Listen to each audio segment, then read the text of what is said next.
All right, so we've got this backroom space that we're converting into functional storage space for the new baby.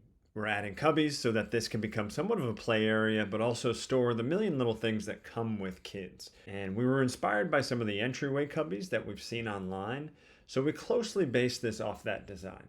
We found cubbies at IKEA, and then Shannon found a wood countertop piece that someone was selling on Facebook Marketplace, which was the perfect width and depth for the space. To get started, we had to decide how to support the countertop base. Since the floor in this room is comically unlevel, we chose to use strips of wood and the studs in the wall to create a lip for the countertop to sit on, rather than build up from the uneven floor. Okay, so we put the countertop in place, and we realized that underneath the countertop is not perfectly level. So we couldn't just make a level perimeter and have it sit on it and expect it to be level. We actually had to kind of do it piece by piece. So we started with drilling a strip of wood onto the left side at the height we wanted it to. And then using this handy hand pump, we found the level on the right side. This is a great tool. We actually bought this when we were redoing our kitchen. Super handy for holding objects in place at just the right height you want them at. And so it was perfect for this. We put it underneath, we jacked it up to the exact right height, and then we drilled a second strip on the right side here. Once those were in place, then we did strips along the back. We couldn't do one continuous strip because there's an outlet in the way, but I'm still really happy with the way it came out and how sturdy it is.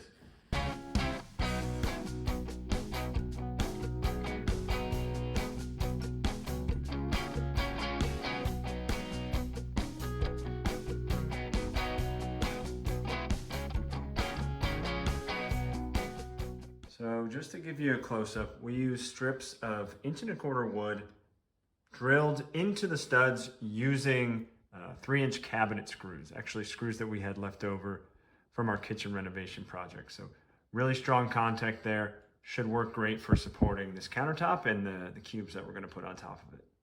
Okay, so we're really happy with the level from side to side. We're really happy with front to back as well. But as you can see, there's a little gap underneath the countertop and the level. So that tells me that it's sagging in the middle a little bit. So I wanted to avoid putting feet on the front of this, but I think it's gonna be really handy to have something in the middle here as a support to keep the countertop from sagging even more over time. So I've got the hand pump here to raise it up, so let's see how it does.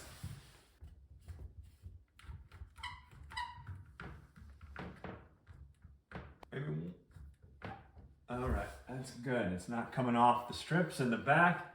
It's now nice and flat here. So I actually cut a square dowel that I can now put in place so that when I let go of this hand pump, it'll now sit on the dowel underneath and hold that strength.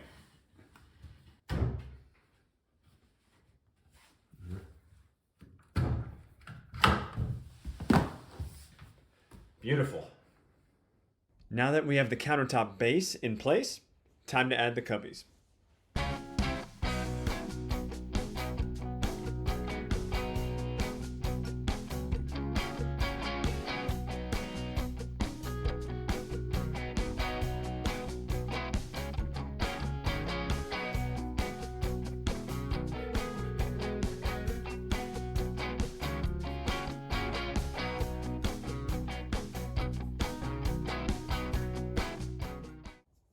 Next thing was to confirm the location of the studs before securing the cubbies to the wall.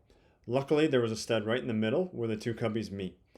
The cubbies came with brackets, but they didn't line up with our studs, and they really didn't feel super secure. So we bought simple brackets off of Amazon and drilled those to the top of the cubbies and then into the studs.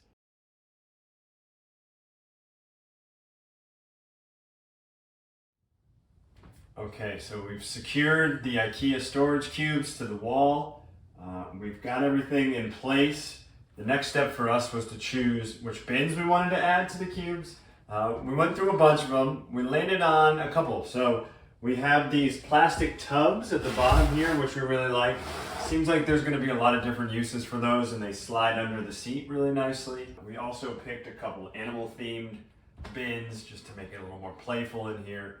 But we also realized that we really want to be able to see what's in these bins. So we bought a bunch of clear ones as well, which are great because you don't have to remember which bin did I put that in. I mean, we've got over a dozen bins here. It could drive yourself crazy trying to find what you need. So having the clear bins is really nice. And then, if it's too messy, it's too busy, you got company coming over, you can just flip it around and put it in backwards and it's hidden just like that. The last step for us is going to be to secure this to the back. We're just going to put a couple nails underneath through the wall into the studs just in case you sit on it and stop the back from flipping up. But it should be okay just the way it is, just because these are fastened in place. So not a big worry, but just to be cautious, we might as well do it. So really excited how this turned out. We think this is a really fun project. It's going to be great storage, a great use of this little nook here, and hopefully should set us up for success once the baby comes.